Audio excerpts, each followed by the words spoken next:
Hello everyone and welcome back to the channel. Today, I want to talk about a story that many of us know, a story about a time when the world faced a great turning point. It's a story of choice, of faith, and ultimately, of hope and renewal. Imagine a world that has lost its way, a world where the beauty of creation was overshadowed by discord and confusion. People had stopped listening to their better selves. Their hearts had grown distant from kindness and compassion. The connections between them were frayed, and the world was filled with actions that caused pain and sorrow. It was a time of great spiritual emptiness, where the light of goodness seemed to be fading into shadow. The very essence of what it meant to be human, to live in community, to support one another, was being lost. In the midst of all this, the Creator looked upon the world. Imagine the deep sadness, seeing the beautiful potential of humanity turning towards such negativity and strife. The pain wasn't born of anger, but of a profound sense of loss, like a parent watching a child stray from a path of happiness and well-being. The decision that followed was not one of simple destruction, but a deeply sorrowful one. A realization that the current path was leading to an irreversible end. A fresh start was needed. It was a moment of immense gravity, a decision to cleanse the world not out of wrath, but out of a desperate love, a desire to preserve the spark of goodness before it was extinguished entirely. But even in this time of overwhelming darkness, there was a glimmer of hope. One man, Noah, stood apart. He lived a life that was different. He walked in integrity and maintained his connection to the divine. He was a beacon of light in a dim world. While others were consumed by their own selfish desires, Noah listened.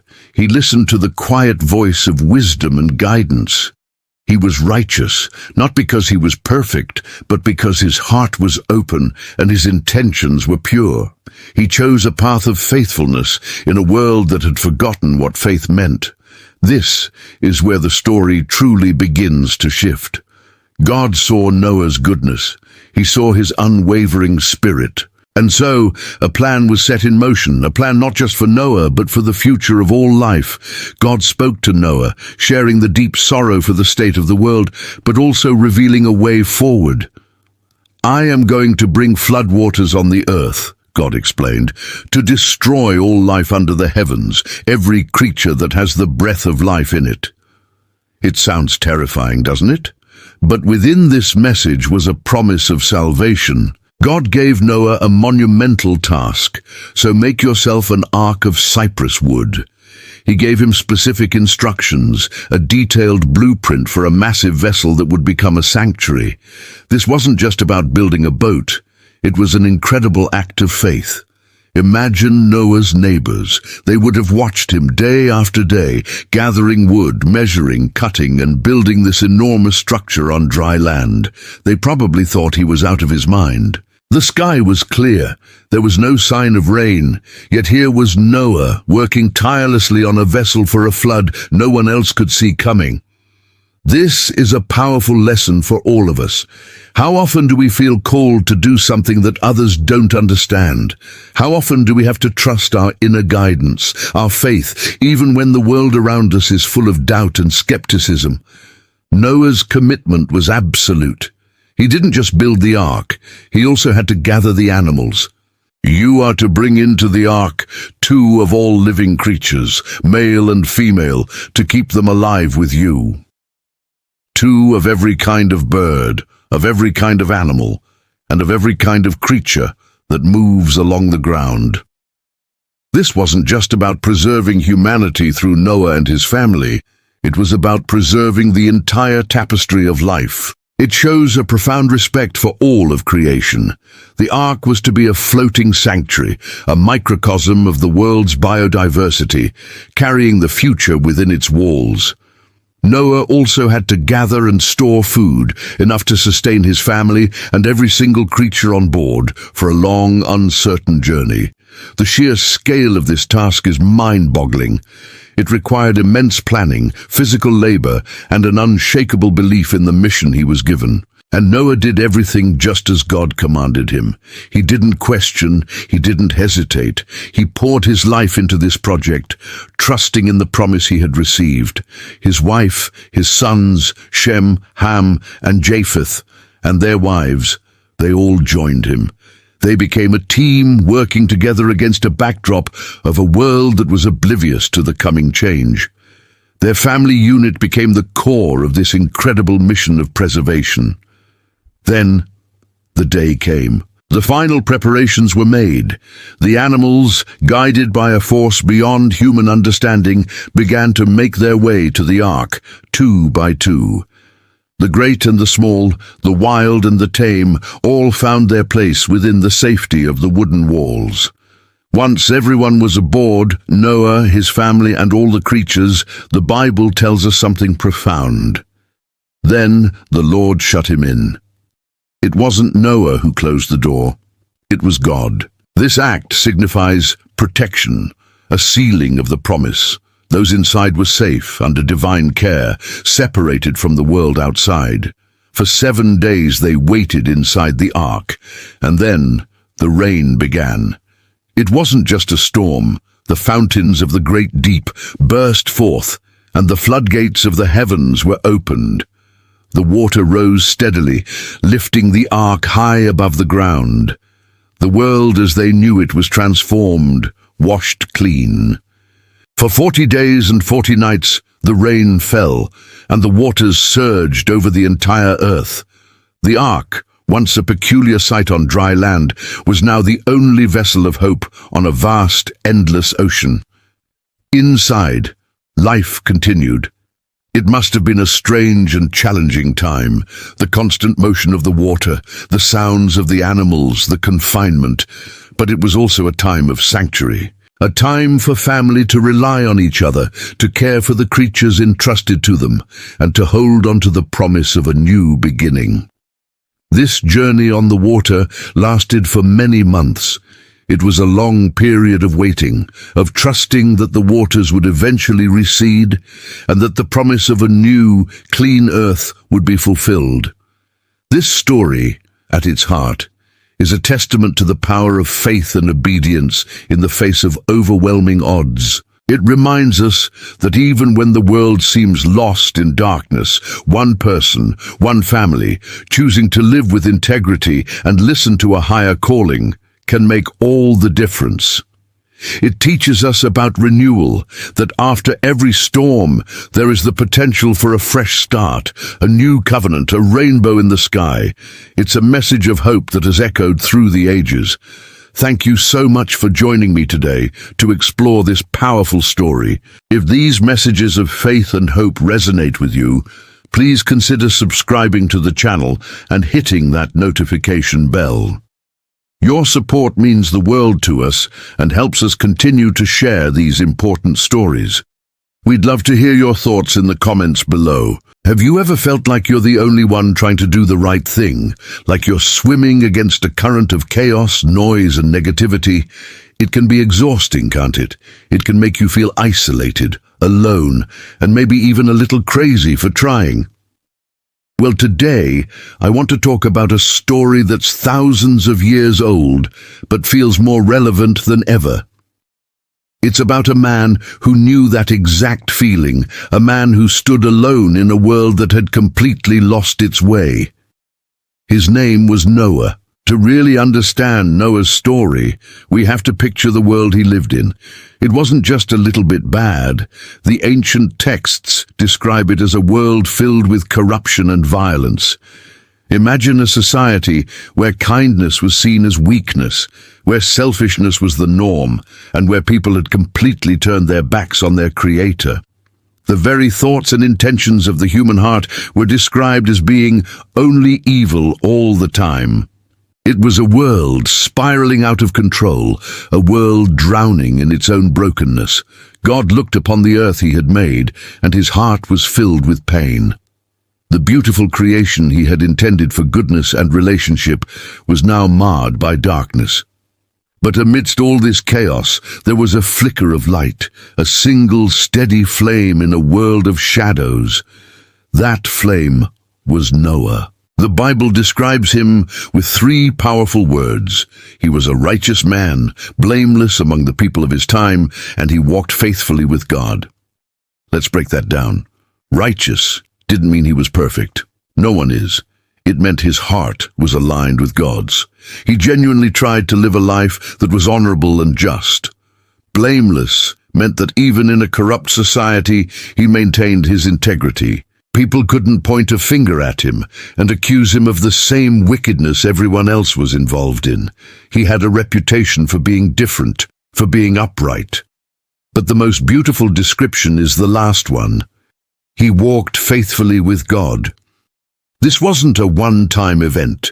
It was a daily practice. It paints a picture of a deep personal relationship. Imagine taking a walk with your closest friend, sharing your thoughts, listening to their heart, simply enjoying their presence. That was Noah's relationship with God. In a world that had forgotten God, Noah talked with him, listened to him, and followed him. He chose relationship over rebellion, faith over fear. It was in the context of this close relationship that God shared his grief-stricken plan. He spoke to Noah not as a distant, angry deity, but as one confiding in a trusted friend. "I have decided to put an end to all people," God said, "for the earth is filled with violence because of them. I'm surely going to destroy both them and the earth."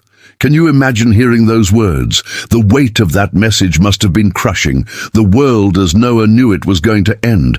But God didn't just deliver a message of doom. He provided a path of deliverance. He gave Noah a task, a project so immense, so seemingly impossible, it would test his faith to its absolute limit. God said, "So make yourself an ark of gopher wood." And the instructions were incredibly specific. This wasn't just a suggestion to build a boat. God gave him a divine blueprint. Make rooms in it and coat it with pitch inside and out. The word pitch is a kind of tar, a waterproofing agent. Every detail was designed for a purpose, to keep the inhabitants safe and dry through the coming storm. God then gave the exact dimensions, 300 cubits long, 50 cubits wide, and 30 cubits high. To put that in modern terms, that's roughly 450 feet long, 75 feet wide, and 45 feet high. This wasn't a canoe. It was a massive multi-story vessel, longer than a football field. It was an engineering marvel, conceived in the mind of God. He continued with the details. Make a roof for it, leaving a space of about 18 inches from the top. Put a door in the side of the ark and make lower, middle, and upper decks. Every element was carefully planned for stability, ventilation, and capacity.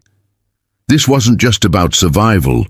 It was about preservation. Then came the reason for this colossal undertaking.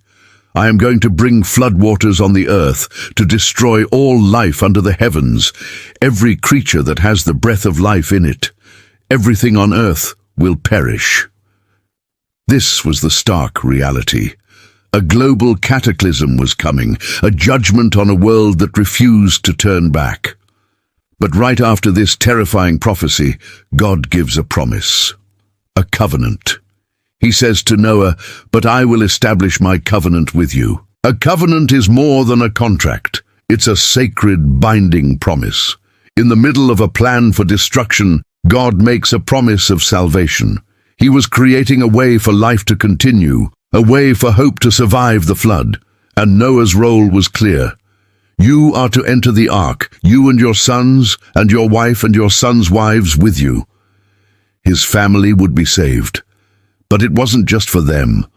God's plan was to preserve the entire animal kingdom.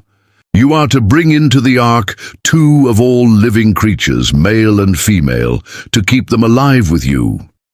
2 of every kind of bird, animal, and creature that moves along the ground. And he was also instructed to gather and store every kind of food that would be needed for his family and for all the animals. Think about the sheer audacity of this command. Noah lived in an inland area. There was no ocean nearby. He's being told to build a gigantic ship on dry land in anticipation of a flood, the likes of which the world had never seen. What do you think his neighbors thought? They must have mocked him relentlessly. "Hey Noah, expecting a little rain? What's with the giant wooden box? You planning a long trip?" He became the town's spectacle, the crazy man building a boat in the middle of nowhere. For years, maybe even decades, Noah and his sons labored. Every day they would wake up and get to work, cutting the gopher wood, shaping the beams, hammering the planks and spreading the sticky, smelly pitch. Every swing of the hammer was an act of faith. Every plank they laid was a statement of trust. They were building something based purely on the word of God, against all logic and common sense of their time. This story is so much more than a children's tale about animals on a boat. It's a profound lesson in faith, obedience, and perseverance. Noah's righteousness wasn't just a feeling, it was an action. He heard God, he believed God, and he did what God said. The Bible simply states, Noah did everything just as God commanded him. In a world telling him he was crazy, he listened to the one voice that mattered.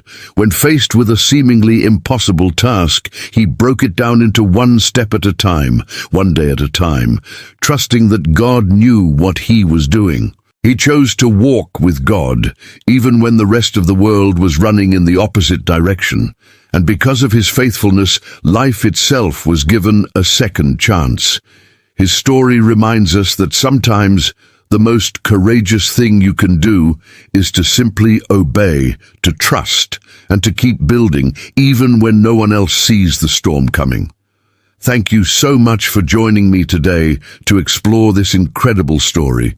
If it resonated with you, please hit that like button and subscribe to the channel for more deep dives into these timeless narratives. I'd love to hear your thoughts in the comments below.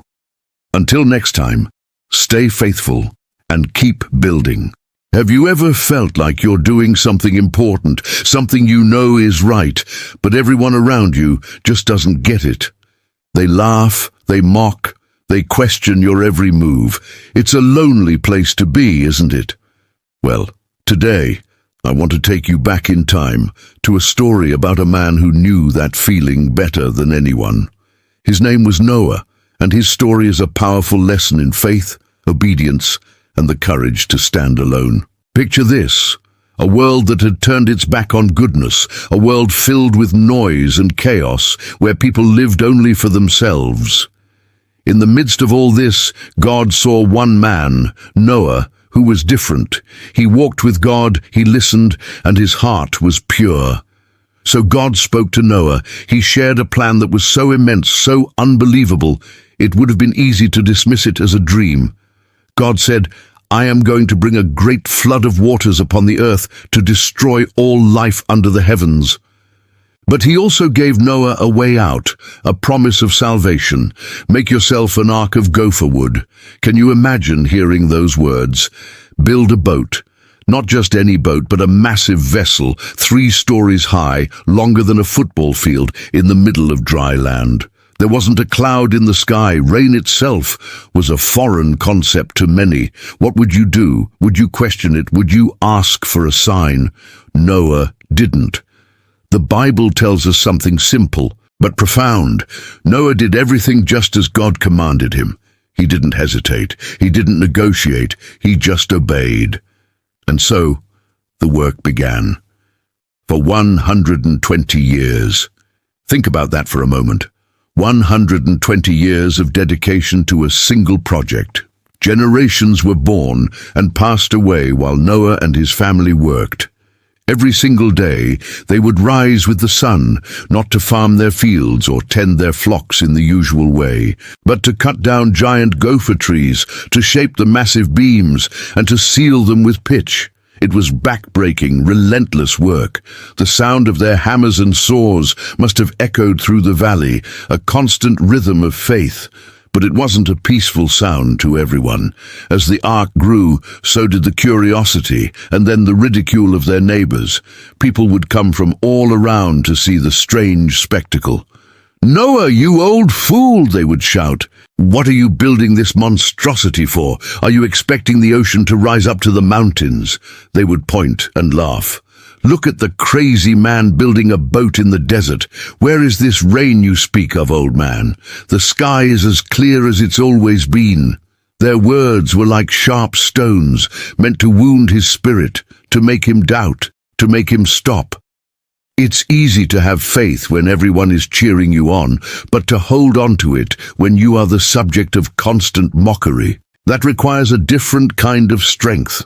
Noah could have easily become discouraged. He was human, after all. He must have had days where he was tired, where his muscles ached, and where the laughter felt particularly loud. He could have looked at the massive, unfinished structure and thought, "What am I doing? Maybe they're right." But he didn't. Why? Because his focus wasn't on the mockers. His focus was on the one who gave the command. His faith was not in the weather forecast, but in the word of God. He knew something they didn't. He knew that God's word is true and that his promises never fail. So while they saw a foolish old man wasting his life, God saw a righteous man preparing an ark for the saving of his household. Every plank he laid was an act of worship. Every nail he hammered was a declaration of trust. The sound of his work wasn't just construction. It was the sound of obedience ringing out against a chorus of disbelief. This story isn't just about a flood or a boat. It's a timeless message for every single one of us. How many times have we felt a calling in our own lives? A nudge from God to step out in faith, to do something that seems illogical or countercultural. Maybe it's starting a new ministry, changing careers to follow a passion, forgiving someone who seems unforgivable, or simply choosing to live a life of integrity in a world that often rewards the opposite. And just like Noah, when we start building, the mockers often appear. They might not be crowds shouting at us, but they can be subtle voices of doubt from friends, family, or even from within our own minds. Are you sure about this? That's a huge risk. What if you fail? People will think you're crazy. Noah's journey teaches us where our focus needs to be. Don't look at the mockers. Don't look at the clear skies. Look at the one who gave you the blueprint. Trust his instructions, even when they don't make sense to the world around you. Keep hammering, keep building. Let the sound of your obedience drown out the noise of doubt. Then came the day when the work was finally done. The great ark stood complete, a testament to 120 years of unwavering faith. Then an even stranger sight began. God's next instruction was to gather the animals. Can you imagine the scene? Pairs of every kind of creature, from the smallest insect to the largest beast, making their way, not by force, but by a divine instinct, towards the ark. The very animals of the earth were more obedient than the people who were created in God's image. Noah, his wife, his 3 sons, and their wives all entered the ark. 7 days they waited inside that wooden vessel. 7 days of silence, while the world outside continued its life of blissful ignorance, still laughing at the folly of it all. And then the door of the ark was shut, not by Noah but by God himself, sealing them in and sealing the mockers out. And then it began. A drop of rain, then another. Then a drizzle turned into a downpour. The sky, which had been clear for so long, opened up. The fountains of the great deep burst forth. The water began to rise, and the laughter outside the ark turned to silence and then to cries of panic. The very thing they had mocked for over a century had become their reality. But for Noah and his family, safe inside the ark, the sound of the rain was not a sound of terror. It was the sound of God's promise fulfilled. It was the sound of salvation. The ark, once a symbol of foolishness on dry land, was now lifted by the very waters meant for destruction. It became their refuge, their hope, floating safely upon the waves.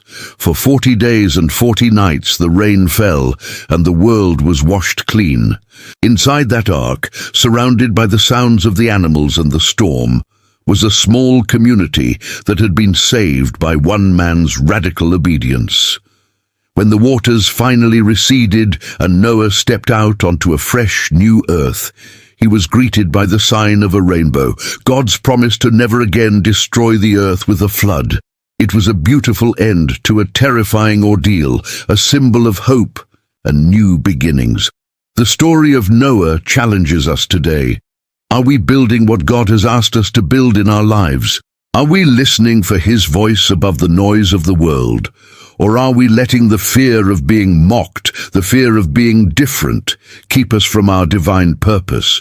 Remember, obedience is our hammer, and faith is the wood. What we build with them can not only save us, but can also be a vessel of salvation for those around us. Don't be discouraged by the laughter. Keep building. Your rainbow is coming. Thank you so much for joining me today to explore this incredible story. If this message resonated with you, please give this video a thumbs up and consider subscribing to the channel for more content that aims to inspire and encourage. I'd love to hear your thoughts in the comments below. What has God asked you to build? Let's continue the conversation. God bless. This is the story of a man named Noah, a figure who stands as a testament to faith and obedience against all odds. The world in Noah's time was a chaotic place. The Bible describes it as a time when humanity's thoughts were only evil all the time. It was a world drowning in its own corruption, a world that had turned its back on its creator. But amidst this widespread decay, one man stood apart: Noah. He was described as a righteous man, blameless among the people of his time, and he walked faithfully with God. It's one thing to be good when everyone around you is good. It's another thing entirely to hold on to your integrity when you're surrounded by negativity and wrongdoing. Noah wasn't just righteous in a vacuum. He was righteous in a generation that had lost its way. This is what caught God's attention. So God spoke to Noah. It wasn't a casual conversation. It was a divine instruction, a monumental task that would defy all logic and reason. God revealed His plan. He was going to bring a great flood to cleanse the earth of its wickedness, but He would save Noah and his family. The mission? To build an ark. This wasn't just any boat. The dimensions God gave were colossal: 300 cubits long, 50 cubits wide, and 30 cubits high. To put that in perspective, that's about 450 feet long, 75 feet wide, and 45 feet high, longer than a football field and as tall as a 4-story building. And he was to build it from cypress wood, covering it inside and out with pitch to make it waterproof. Can you imagine the scene?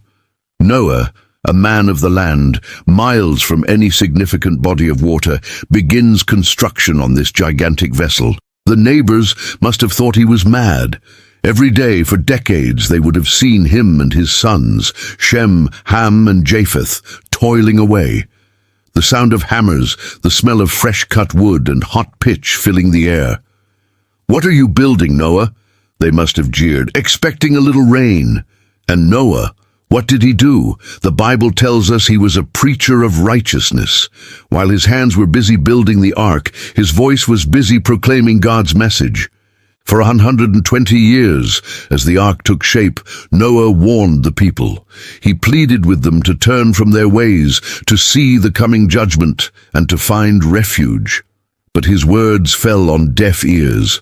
They laughed. They mocked. They went on with their lives, marrying, celebrating, and ignoring the strange old man and his enormous boat. They couldn't see the storm clouds gathering on the horizon of God's patience. They were too absorbed in their own world to notice the divine warning being constructed right before their very eyes. The ark was more than just a vessel of salvation.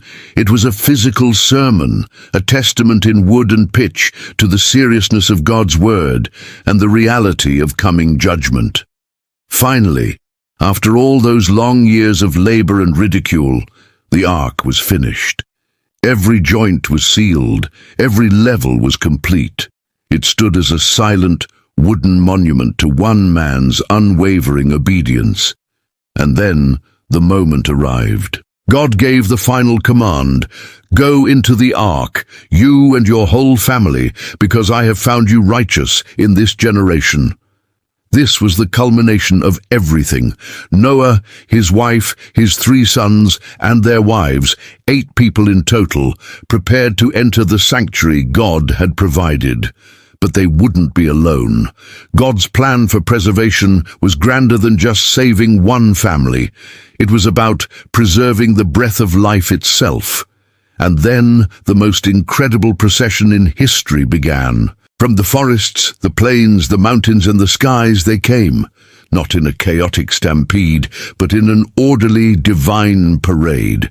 Pairs of every kind of animal, a male and a female, began to walk toward the ark. Imagine the sight.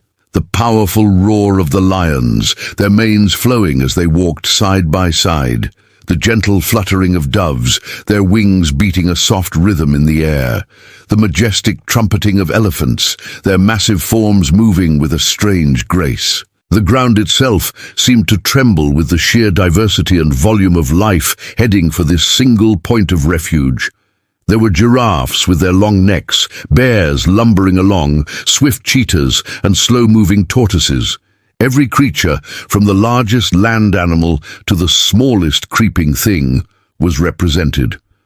God's command was specific: 2 of every kind of unclean animal, and 7 pairs of every kind of clean animal, and also 7 pairs of every kind of bird.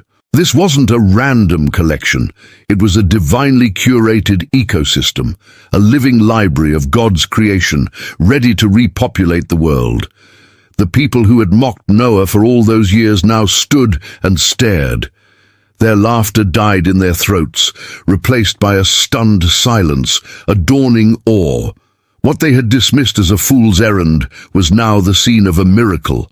The animals weren't being herded or forced. They were moving with a purpose, guided by an unseen hand, all heading toward the ark. The reality of Noah's words must have hit them like a physical blow. The warnings weren't just the ramblings of an old man. The ark wasn't just a bizarre hobby. This was real. The judgment was real. As the last of the animals filed up the ramp and into the cavernous interior of the ark, a sense of finality began to descend. Noah and his family followed, their faces a mixture of solemnity and relief. They were safe, but they were also leaving behind everything they had ever known. And then, the most poignant moment of all. The Bible doesn't say that Noah pulled a great lever or that his sons strained against a heavy door. It says, "Then the Lord shut him in." It was a divine act. The massive single door of the ark, the only entrance and exit, began to swing shut. The light from the outside world narrowed to a sliver and then vanished. The sounds of the world, the confused shouts of the onlookers, the normal hum of life were muffled and then silenced, replaced by the shuffling and breathing of the creatures within. The door was closed, not by man, but by God. For the people outside, that closing door was a symbol of their final, irreversible choice. The opportunity for salvation, which had been open for 120 years, was now gone. They could stare in awe, they could pound on the thick wooden walls, they could finally believe. But it was too late. The door was closed. For 7 days, the ark sat there, a sealed vessel of life in a world condemned. Inside, Noah and his family waited in faith. Outside, the world went on, perhaps with a newfound sense of dread, perhaps still in denial. And then, the first drops of rain began to fall. Not a gentle shower, but a torrent. The springs of the great deep burst forth, and the floodgates of the heavens were opened. The judgment Noah had preached for so long had finally begun. The story of Noah's Ark is a powerful reminder of faith, obedience, and the consequences of our choices. It shows us that God is patient, but his patience has a limit. It also shows that he is a God of salvation, who always provides a way of escape for those who trust in him. Just as there was one door to the ark, the Bible speaks of one door to salvation today. It's a story that has echoed through millennia, a testament to the fact that even in a world spiraling out of control, walking faithfully with God, it's a tale that's echoed through generations, speaking to us about second chances and the power of faith when everything seems lost.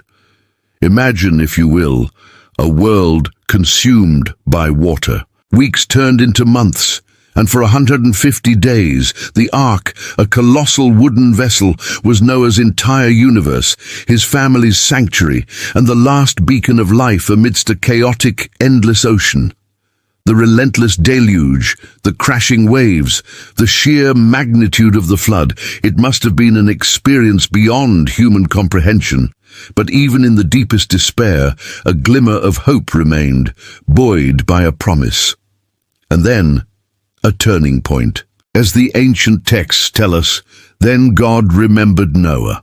Those four simple words carry such profound weight, don't they?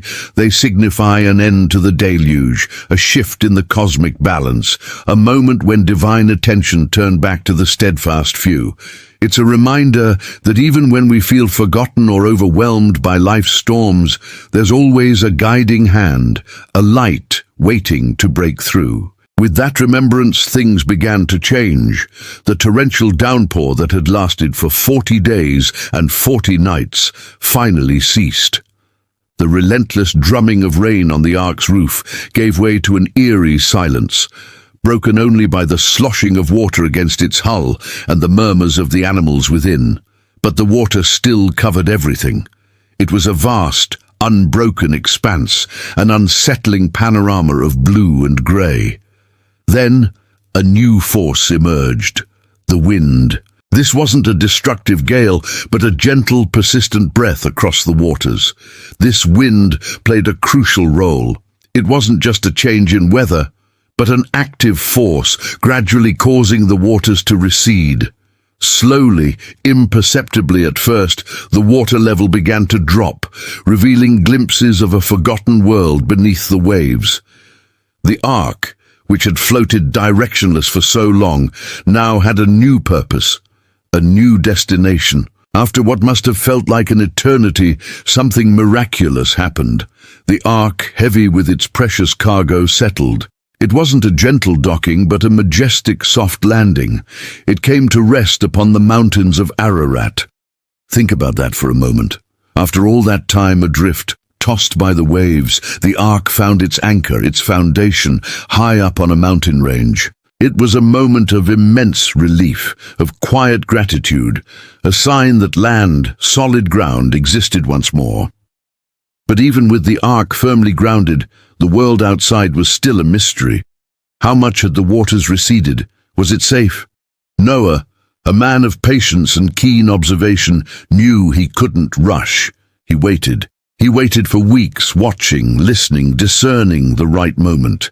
The Bible tells us he waited for another 40 days after the ark rested on the mountains before making his first venture into the unknown. Finally, the time was right. Noah opened a window, a small aperture into a world he hadn't seen clearly in over a year. Imagine the fresh air, the sunlight streaming in after so long cooped up in the ark's confines. It must have been a breathtaking, emotional moment, but the world outside was still largely submerged, a landscape of wet earth and distant peaks.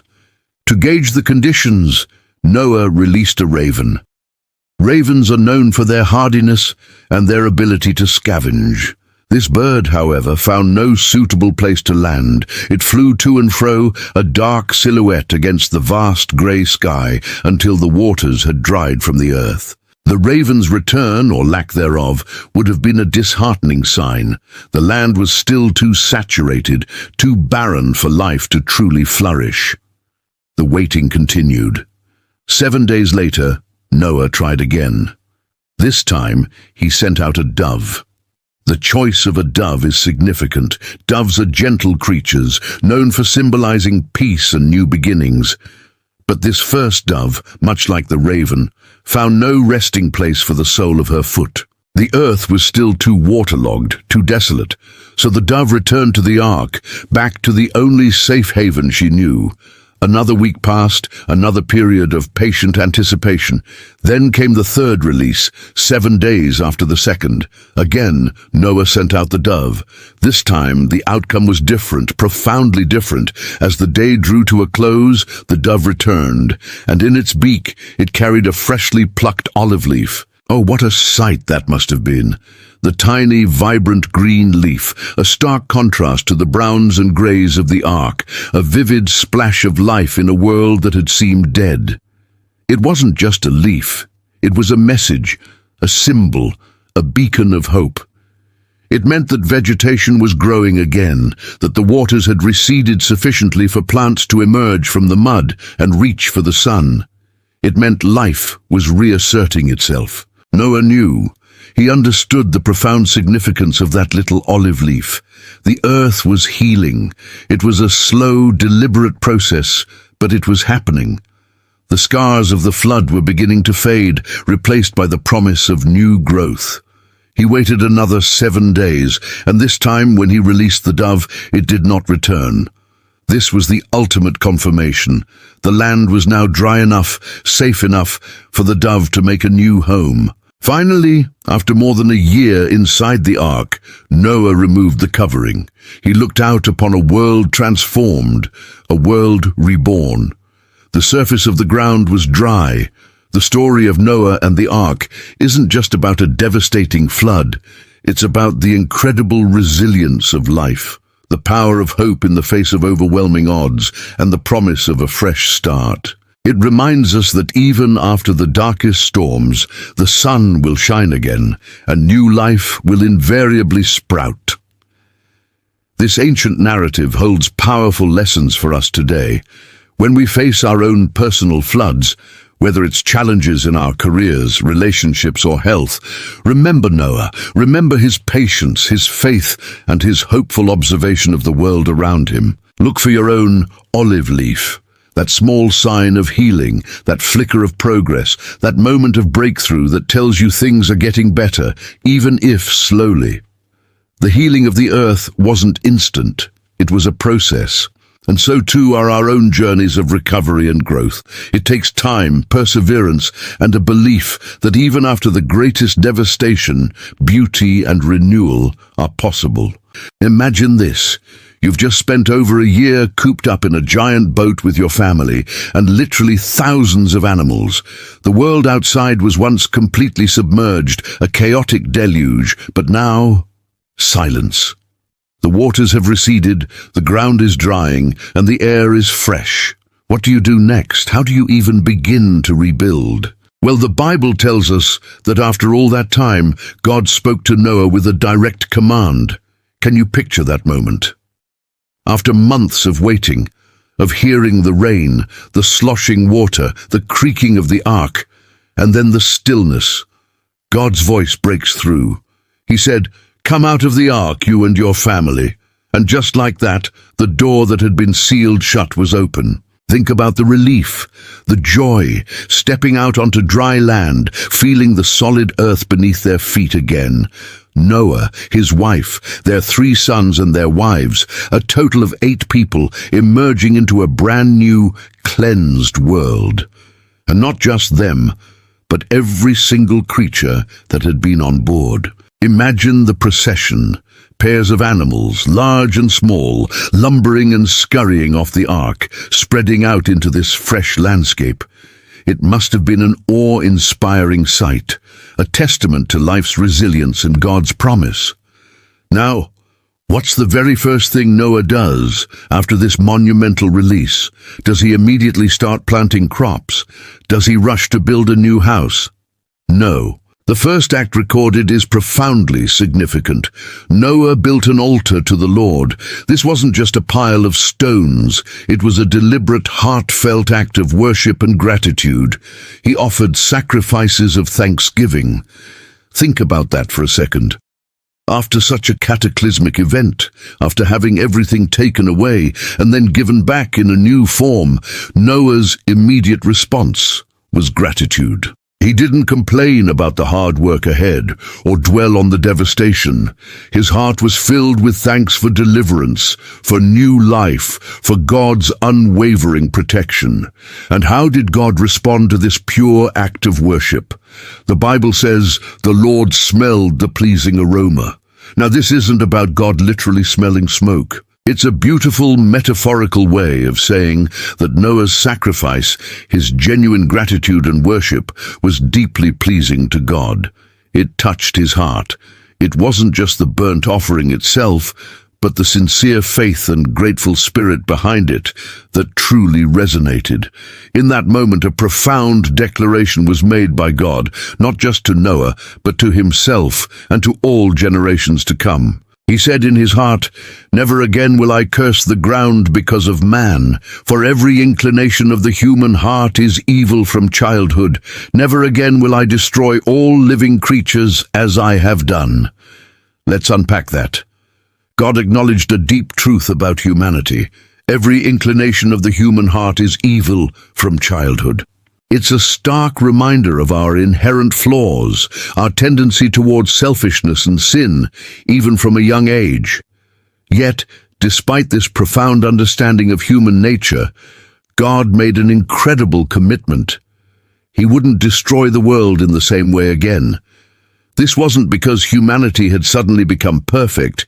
It was because God had chosen a new path, a path of enduring grace and patience. This moment marks a monumental shift in God's interaction with humanity.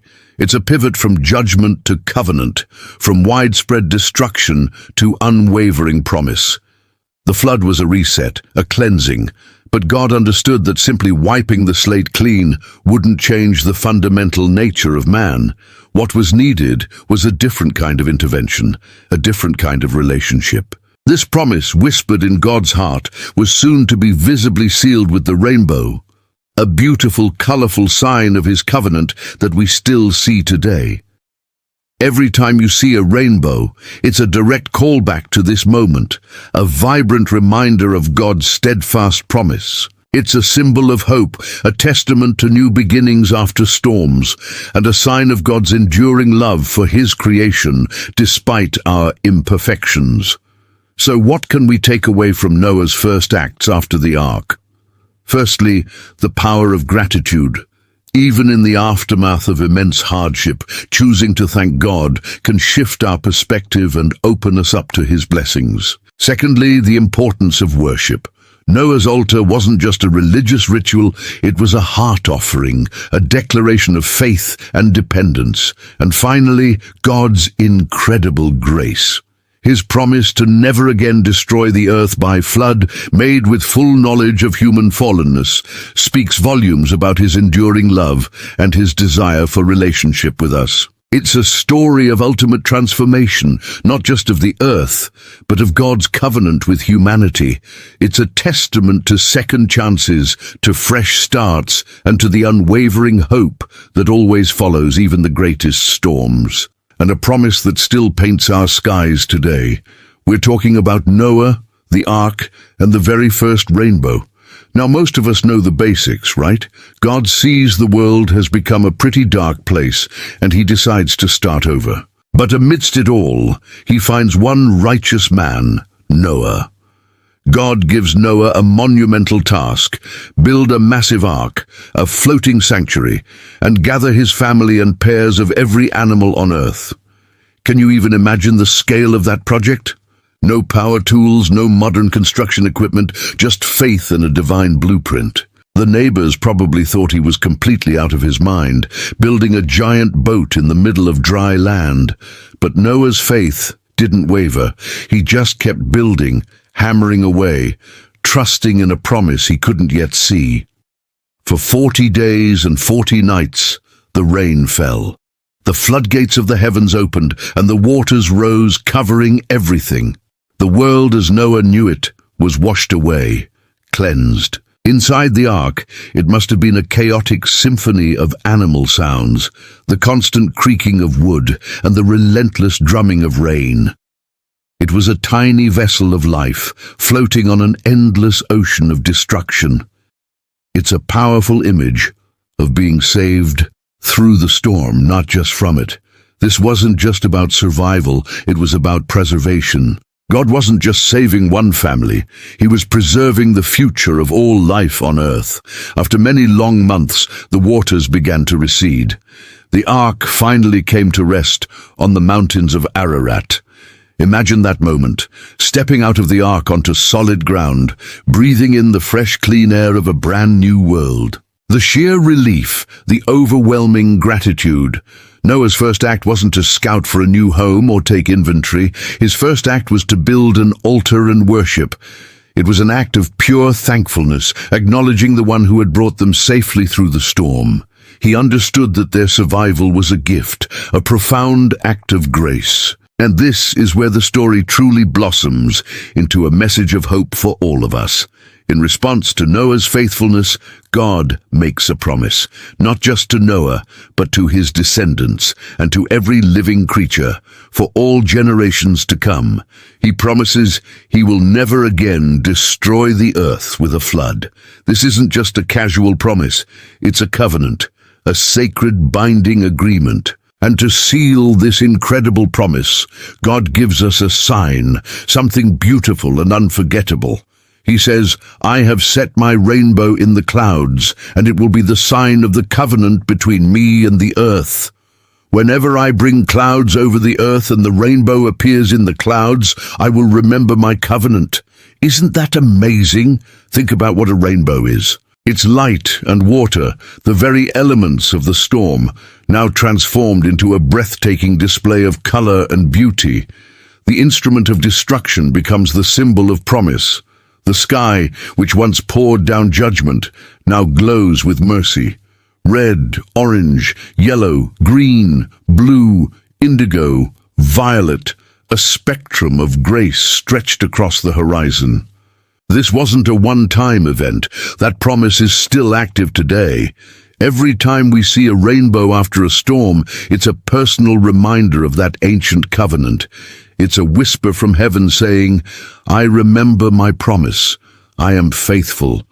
It's a symbol that even after the darkest storms, there is hope, there is beauty, and there is a promise of a new beginning. The rainbow bridges the gap between the storm and the sun, between destruction and renewal, just as the covenant bridges the gap between humanity and God. The story of Noah and the rainbow teaches us so much. It teaches us about the importance of faith, even when the world thinks we're crazy. It teaches us about obedience in the face of impossible tasks. It shows us that God's justice is always tempered with incredible mercy. And most importantly, it gives us a tangible symbol of hope. It reminds us that no matter how fierce the storms in our own lives may be, whether they're financial struggles, health crises, or personal heartbreaks, the storm will eventually pass. And when it does, we can look to the sky for that beautiful, colorful reminder that we are not forgotten. The next time you see a rainbow, I want you to pause for a moment. Don't just see it as a scientific phenomenon of light refracting through water droplets. See it for what it is, a divine promise, a love letter written across the sky, a symbol of hope that has endured for thousands of years, a covenant of grace that still shines brightly for you and for me today. It's a promise that no matter how dark the clouds get, the light will always break through. Thank you so much for joining me on this journey today. I hope this story brought you a little bit of encouragement and hope. If you enjoyed this video and want to explore more stories of faith and inspiration, please give it a thumbs up and consider subscribing to the channel. Yes, that Noah, the one with the ark and all the animals. His story isn't just a children's tale. It's a profound lesson in what it means to live by faith, even when everything around you screams otherwise. Imagine this. The world is going about its business, completely oblivious, when suddenly a message comes that changes everything. God speaks to Noah, warning him of something unprecedented, a flood of epic proportions that would cover the entire earth. Now, this wasn't just a little rain shower. This was a global reset, a cleansing unlike anything anyone had ever seen or even conceived of. And the most astonishing part, Noah was warned about things not yet seen. There were no storm clouds gathering, no seismic shifts, no meteorologists predicting doom. Just a divine revelation. Think about the immense pressure Noah must have felt. He's tasked with building a colossal ship, an ark not for sailing the seas, but for floating above a devastated world. This wasn't a small project, it was an engineering marvel, a multi-generational undertaking in its scope. And for what? For a flood that existed only in God's words to him. Most people would laugh, call him crazy, maybe even try to stop him. It takes an extraordinary kind of conviction to embark on such a mission when there's no visible evidence to support it. But Noah, he didn't falter.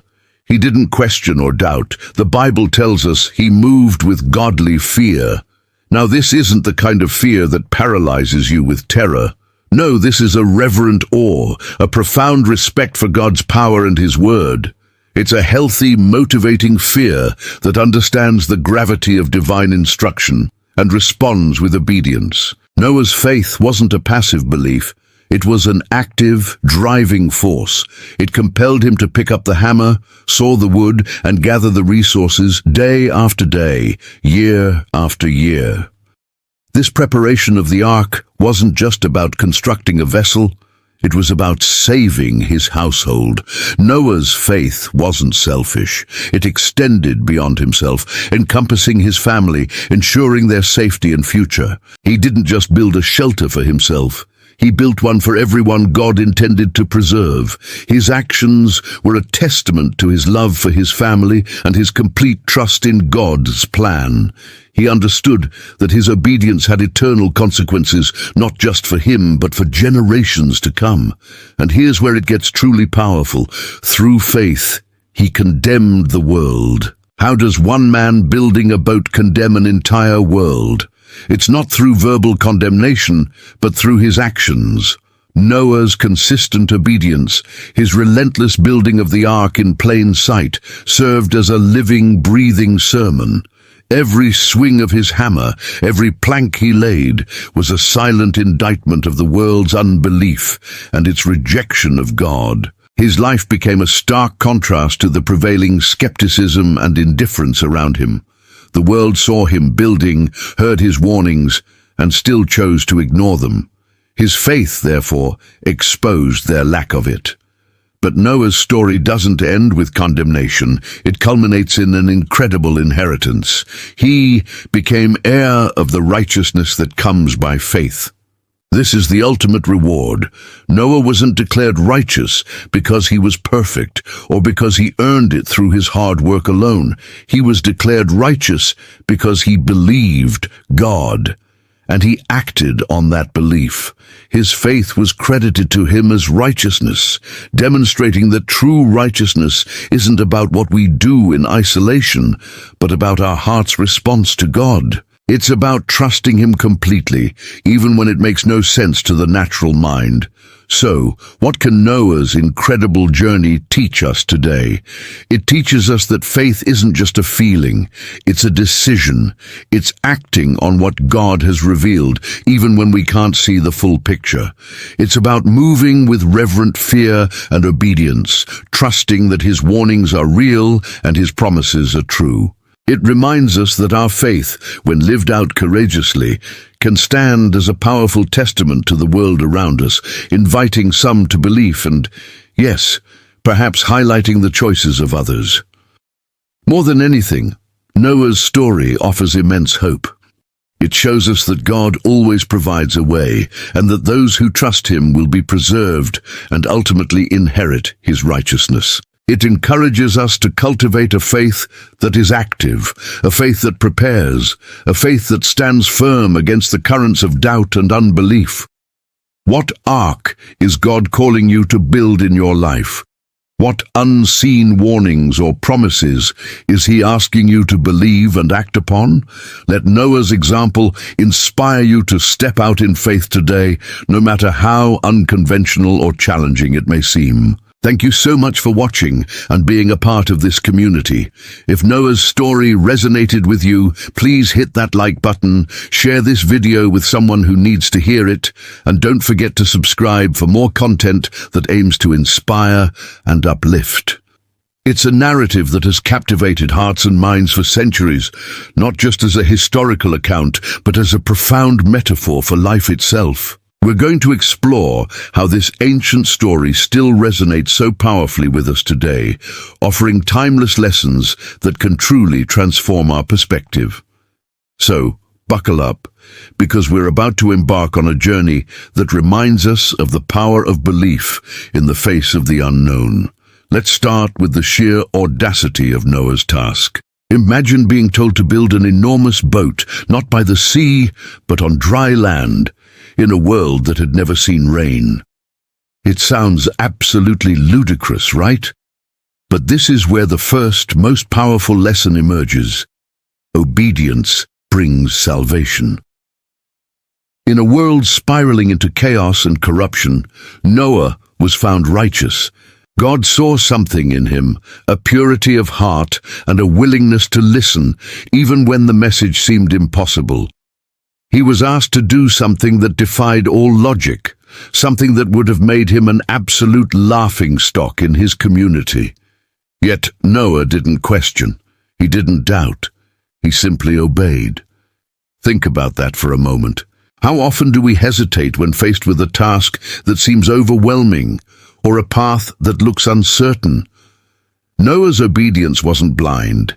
It was born out of a deep trust in a higher power. He didn't have a blueprint for the future, no weather forecast predicting a global flood.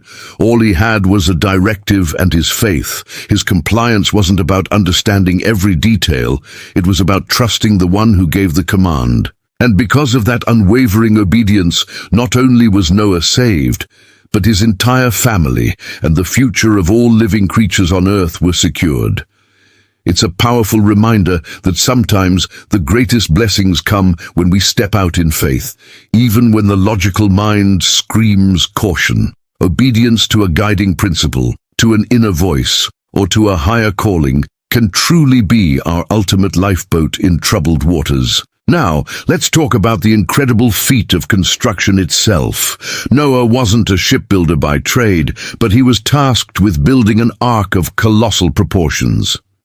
This brings us to another profound lesson. Faith builds what the eyes cannot yet see. Picture Noah and his sons, day after day, year after year, cutting down trees, shaping timbers and sealing joints, all while the sun shone brightly and life continued as normal around them. People must have mocked him, called him crazy. What are you building, Noah? A giant storage shed? A mountain resort? They saw no need for a boat, let alone one of such magnitude. But Noah, through the lens of faith, saw something entirely different. He saw salvation.